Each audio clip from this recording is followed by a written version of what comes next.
Sirs, Mr. Motaba, up close and personal. 에볼라 바이러스에 감염된 환자는 고열과 극심한 고통을 호소하다가 온몸으로 피를 쏟으면서 죽어간다.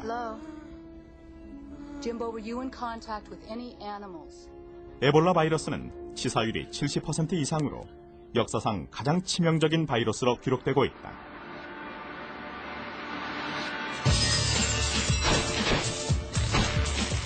전염병과 환경은 깊은 연관이 있다.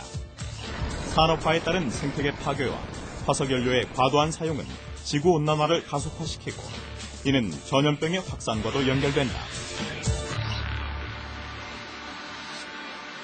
지구의 온난화는 기온 상승이라든지 그런 것으로 인해서 어떤 매개체에 의해서 일어나는 질병의 매개 곤충 이런 것들의 분포적으로 굉장히 확대시킵니다. 또한 온도가 높아지면서 생활사 그러니까 곤충이 자라는 그런 속도가 굉장히 빨라짐으로 해서 흡혈 빈도가 높아지고 개체수가 많이 증가하고 이런 현상들이 일어나기 때문에 아무래도 그러한 지구의 온난화에 따라서 그런 질병들이 많이 발생할 수 있는 가능성은 점점 높아집니다.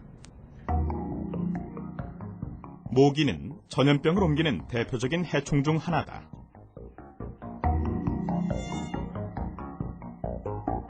모기는 다양한 생물의 피를 빨기 때문에 바이러스와 세균을 비롯한 온갖 병원체를 전염시킨다.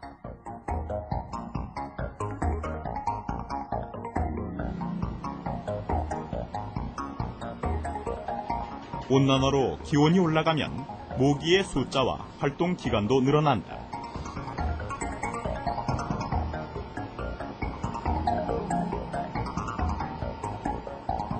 당연히 모기가 매개하는 질병인 말라리아와 댕기열, 황열병, 일본 뇌염 등의 발생도 빈번해진다.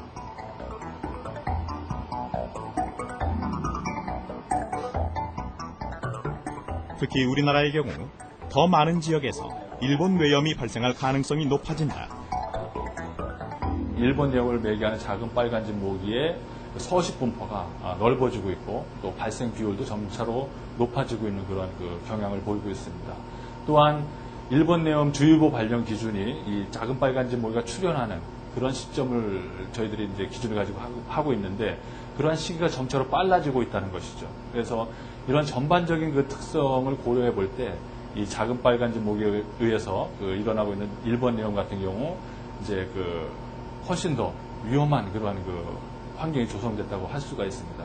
결과적으로 이러한 매개체에 의해서 일어나는 그러한 질병들은 이러한 매개체의 수명이 연장되고 또 발생할 수 있는 기간이 연장되고 이러한 조건들이 조성이 될 때 더욱더 발생할 가능성이 높아지고 있기 때문에 각별한 주의가 필요하다고 할 수 있습니다. 지난 2003년 전 세계를 공포에 떨게 한 사스 바이러스는 감기의 한 원인인 코로나 바이러스의 변종이다.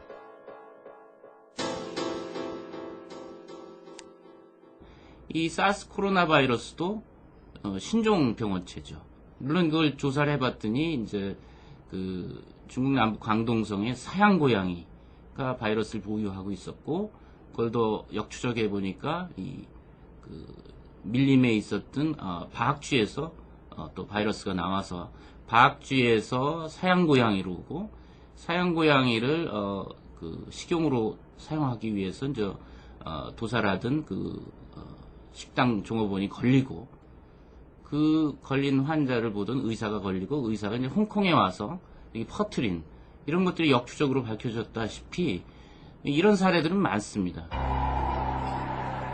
사스는 항공로를 통해 질병이 얼마나 빠르게 확산되는지를 보여준 대표적인 사례다.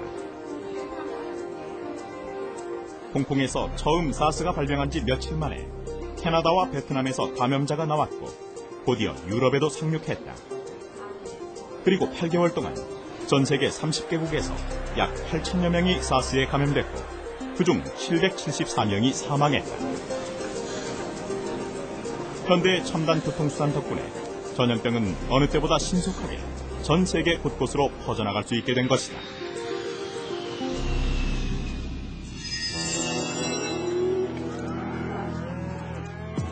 그리고 식량과 원료 공급의 세계화 역시 전염병 전파에 중요한 역할을 한다.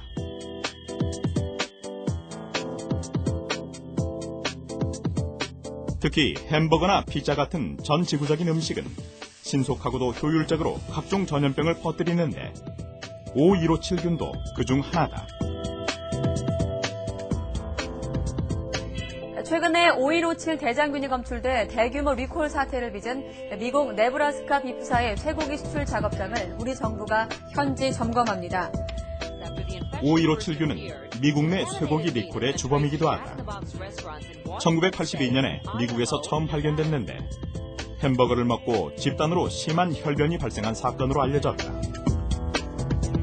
O157이 주로 존재하는 곳은 소의 장에 많이 있는데요. 이 소의 장에서는 병을 일으키지 않습니다. 그래서 소는 자기 전혀 병을 일으키지 않은 상태에서 계속 O157 대장균을 여기서 키우면서 밖으로 내보내게 돼요. 근데 그런 소를 우리가 이제 도축을 해가지고 적당하게 잘 검색이 안 되는 상태에서 이거에 이제 출하가 되면은 마지막에 소비자가 어떤 그 열을 가해서 익히지 않고 적당히 익힌 상태에서 먹게 되면은 이제 그 O157에 감염이 되는 거고. O157균은 대장의 출혈을 일으키는 장출혈성 대장균의 일종이다. 장출혈성 대장균은 균의 표면 항체 성분이 조금씩 다른데 O157은 157번째 발견된 대장균이라서 그런 이름이 붙었다.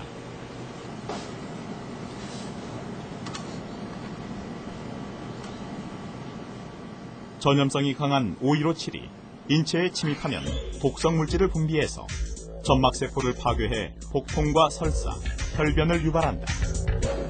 장출혈성 대장균 감염증이 유발이 되고 이것이 심하게 되면 신장이 제 기능을 발휘하지 못해서 불순물들이 쌓이게 되고 또 이제 요독이 쌓이는 것이죠. 그리고 설사라든지 오줌의 양이 줄고 빈혈 증상이 나타나는 용혈성 요독 증후군이 나타납니다. 그러다 보면 이제 심하게 되면 사망에 이르게 되는 것이죠. 길게는 8일까지 잠복 기간을 갖고 있지만 무엇보다도 강한 전염성을 갖고 있기 때문에 이 O157 H7이 굉장히 위험한 것이다.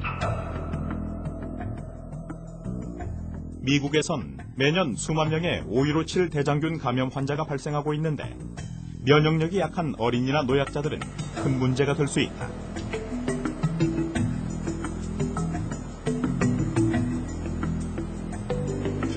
O157균이 위험한 것은 우리가 먹는 음식을 통해 언제든지 노출될 수 있기 때문이다.